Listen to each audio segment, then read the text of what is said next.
Hey, what's going on, everybody? So, let's talk about this situation with Judge Kenneth King and the consequences of his actions. Now, let's go ahead and start with the video first. One more time, I'm putting you in the back, understood? One thing you'll learn about my courtroom is that I am not a toy. I am not to be played with.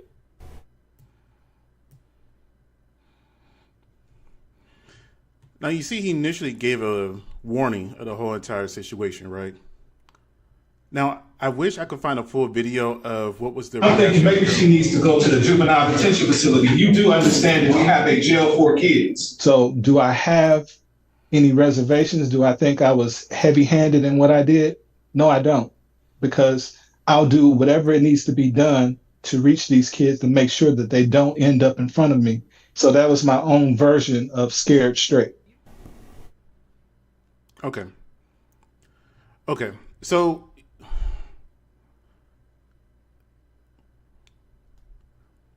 I will give my thoughts on this in a minute because judges are very sensitive. They are extremely sensitive when it comes. You sleep at home in your bed, not in court. So the fact that he was talking about you go home and get in your bed, how do you know my baby got a home? I would assume, or the judge will most likely assume, that if she's part of this program, that she must have a good, stable home life. A lot of the times they say kids who perform the best are the ones that have a stable home life. They have two parents at home. That isn't this young girl's situation from what it sounds like from the child's mother. But that's what the judge is most likely assuming, that, hey, if she made it to this program, again, I don't know what the criteria are, but if it's there just to learn about the legal system, it sounds like it's something you would have to do. And the mother said herself that the student is a honor student. How do you know my baby got a bed, her own bed that she can sleep in? She don't have that right now. So she was hired to belittle her in front of the whole world and her friends to make her even feel more worse about our situation. I'm a single mother. I'm trying my best. I'm doing everything that I can. And the whole entire single mother thing kind of gets me a little bit, because when it comes to single mothers, my first instinct is to say, well, why aren't you doing better? Because single fathers don't ever get that excuse. And I can say that because I was a single parent. I still am a single parent. And I raised an honor student, an amazing young woman who's 16 years old, who is doing amazing and taking college classes right now as we speak. With that being said, though, did anybody sit here and watch me cry or tear up or get upset when I couldn't figure things out? No, I didn't have that luxury. I had to figure it out. I had to provide a way for my daughter. So when this woman says that her daughter does not have a stable place to stay, at least that's how I heard it, or a safe place to sleep, because again, that's how I heard it, because she says she doesn't have that right now.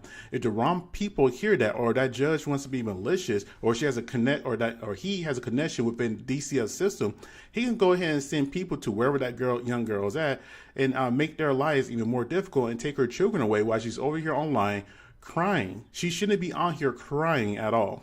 I understand she's upset. I understand that she's embarrassed. She should be embarrassed. She should be very embarrassed that her daughter does not have a place to call her home and sleep, right? That's just the reality of it. But that is not that judge's fault. He's working on the assumption that, hey, you have parents at home, which he didn't stereotype the girl if you really think about it. He said, hey, you got parents at home, you got a home, go sleep in your bed at home. He's assuming that that young girl has a good, stable home life. He didn't sit here and assume and say something negative. Well, why don't you go back to your single mom? You don't have a place to stay. Go back to the streets, all this other kind of stuff. He made the assumption that she had a home. And for the woman, the mother, to say embarrassing for the whole entire world, it really wasn't the whole entire world at first. And I wish I could find the full video of how did the young girl respond to the judge. Now, like I said before, judges have a history of being extremely sensitive. Extremely sensitive. And this is not as a one-off. Growing up, and the woman said that, or the mother said she is a single mom. Single moms do not prepare kids properly for the world sometimes. And the reason I say that, I was raised by a single dad myself. He made sure that I made sure that I be respectful to police and stay out of the legal system, because the legal system is no place for a black man at all. If you go there, you're going to get screwed over, and you're more than likely going to be locked away for a very long time. And if you do go in front of a judge, make sure you're respectful, you be quiet, you listen to what the guys say, and answer the questions directly, and don't be difficult. That's what men teach their kids, right? Because we unfortunately have to suffer the brunt of the consequences of this world. We got to go in front of these judges. Now, here's another video I found in this particular situation, not this particular situation, but a similar thing where a young woman got told off by a judge. Bye-bye. Adios. See that disrespectful. Come back, man. Come back. Come back. Give me the paper again. Count one will be 10,000. Are you serious? I am serious. Adios. You can hear the reaction of others in the court. Soto just cursed at the judge and then gave him the finger. Come back again. Come back again. Bring him back again.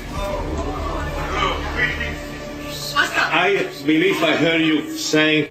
And that's the sad part is, and this is what I mean, that a lot of young women don't get taught the consequences of their actions, and that their actions will have consequences. Not everybody's always going to care that you're a girl. Not everybody is going to know your life situation. So whenever Judge Kenneth King saw that girl, he doesn't know her background. He doesn't know her from any other kid that he has seen in that courtroom. He's not going to say, yes, I know that girl. She does not have a home. She has a difficult home life. And in fact, he actually tried to reach out to the family and mentor the young girl, which would have been an amazing opportunity, even though they started off on the wrong foot. And I've had teachers and mentors that I didn't get along with at first myself personally, but they ended up being some of the best resources I ever had before in my life. Even though they didn't start off on the best foot, they let their feelings and their pride get in the way.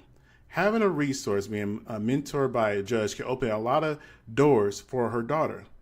Instead of saying no, you could have said, well, you know what? Yes, or not right now, maybe a little bit later. Because whenever that young girl graduated high school, because the mother said, I saw another video that her daughter's an honor student, and kudos to her for that. That's a big accomplishment. Whenever it's time to apply for these colleges, that judge's letter or recommendation would go a long way for that young girl. But instead, they want to be in their feelings and say, no, this is why men are important in lives too. We can see the larger picture. Yes, you did wrong. You apologize. Thank you for apologizing. We'll take you up on that with a condition that you give a letter of her review or, something along those lines, something additional that will help benefit. Not just don't take the mentorship like, hey, at the end of mentorship, I want a letter from you saying how spectacular she was as a young woman, what she learned from you, things of that nature. So going forward, that could be added to our file for our college portfolio or whatever else she may need in life. Then we're going to continue with this. Yes, I did. I'm not going to. I believe you. Did you say? Did you say that? Yes, sir. I did. Oh, you did say that? I'm not I gonna find you in lie. direct criminal contempt. 30 days in the county jail. Might be.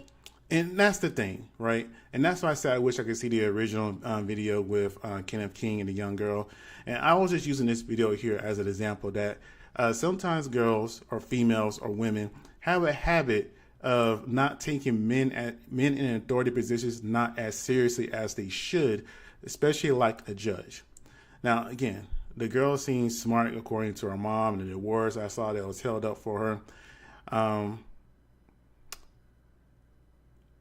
But I worry for that young girl.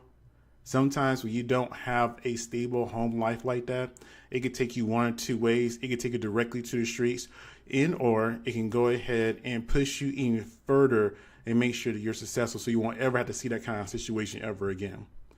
Now, I understand I think the mom is more so embarrassed for herself and not necessarily for her daughter. Do I think that judge went a little too far when it came to putting her in the jail clothes and putting her in handcuffs? Absolutely. Now, if she was like sleeping and she did it twice, ideally when a judge shows you something once, you're supposed to straighten up and not do it again because they will normally consider you in contempt. However, though, let's say she did do it again. Putting her in a jail uniform and handcuffs, that is kind of extreme to me, especially since that's not a Scared Straight program. Scared Straight, you normally got to have the parents' permission to do that kind of stuff. ideally, if you want to sit her off to the side in like one of the holding facilities, because she won't know what it really is or not. So she'll think like, oh no, what's going to happen? Like, hey, you go over there, you sit there where we keep our prisoners. She don't know the difference. It could be an office for all she knows. And you say, I'll come there and talk to you later so we can discuss the consequences of your actions. That will hold a lot of weight for her in that situation. But him making her put on a whole entire uniform and handcuffs, yes, that part was a little too far. Especially in scare straight programs. Again, you got to have the parents' consent most of the time. I have not heard of a program where the parents were not 100% on board with. And again, we don't know what kind of permission slip they signed either for this particular program or her mother did sign for this program. So there's a lot of unanswered questions. He could have been full within his right to do what he did and maybe done it before because that's within the permission slip guidelines. We just don't know. Now, because of his consequences or because of his actions, he has suffered some consequences. Now, since he is a judge, he cannot get this fired and removed, right? He has to be voted off as far as I know. And let's see here.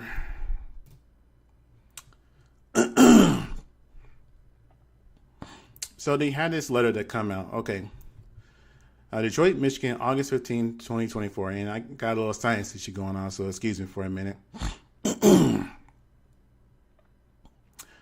Let's see. Following a recent incident in which Judge Kenneth J. King ordered a minor student to be handcuffed and detained and appearing to fall asleep in his court wing, we have conducted a swift and thorough internal investigation. Based on our findings, we are implementing the following immediate actions to prevent any future occurrences of this nature. Number 1, Judge King has been temporarily removed from his docket. Number 2, Judge King will undergo the necessary training to address the underlying issues that contributed to his incident. Now, what training and what incident? Is it the fact that he went too far? Is that what they're saying, that he actually went too far and they're acknowledging that? Or is it just one of these situations that they're just putting some fluff out there? They're just going to sit down and talk to the man, be like, hey, you shouldn't have done this. He's going to say, okay. He gets a nice little vacation and move forward. Anyways, continue on. These actions have been approved by the State Court Administrative Office. Please note that as Chief Judge, I do not have the authority to remove a judge from the bench, because you have to be voted out, right? However, I have utilized the authority to abide by the Michigan court rules to address this situation with the highest level of seriousness and resolve.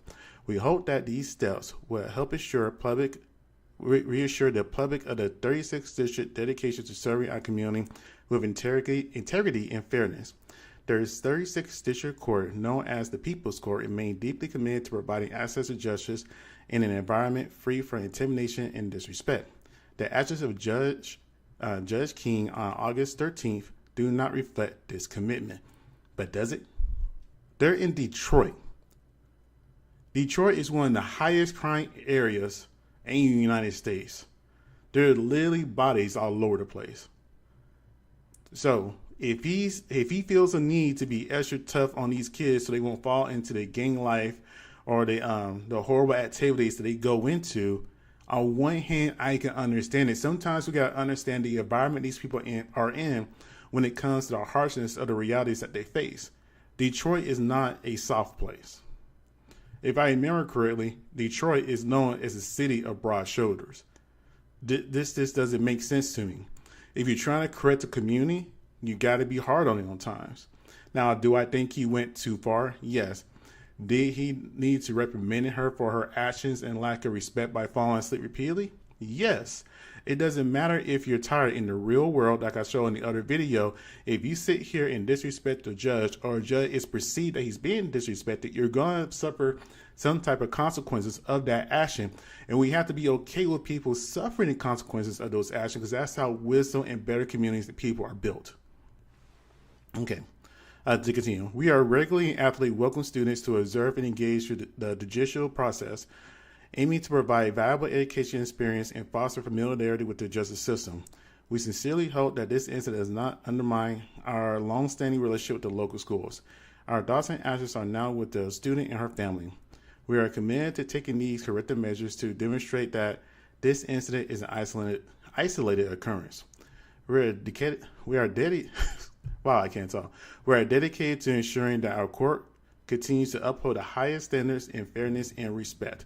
And that's a pretty good statement. It is like, sounds like a lot of fluff to me. I don't see a lot of action coming from that. And truthfully, I don't see this man being voted out. Now, I know my opinions that I said on this is very unpopular. I understand that, and that's fine. But I come from an area where I've seen a lot of drugs, a lot of violence, a lot of bodies on the ground. So I can understand when you have a judge that actually genuinely cares about his community, he's going to be hard on those people. Now, again, I do think he went too far by putting her in a uniform and handcuffing her. But at the exact same time, he could have very well just sat her in the room and said, I'll come talk to you later. That would have scared her too, most likely. Especially if she'd never seen the inside of a courtroom before, like her mother said. Anyways, you guys tell me what you think. Like, comment, and subscribe. I hope you guys have a great day. Thank you for watching.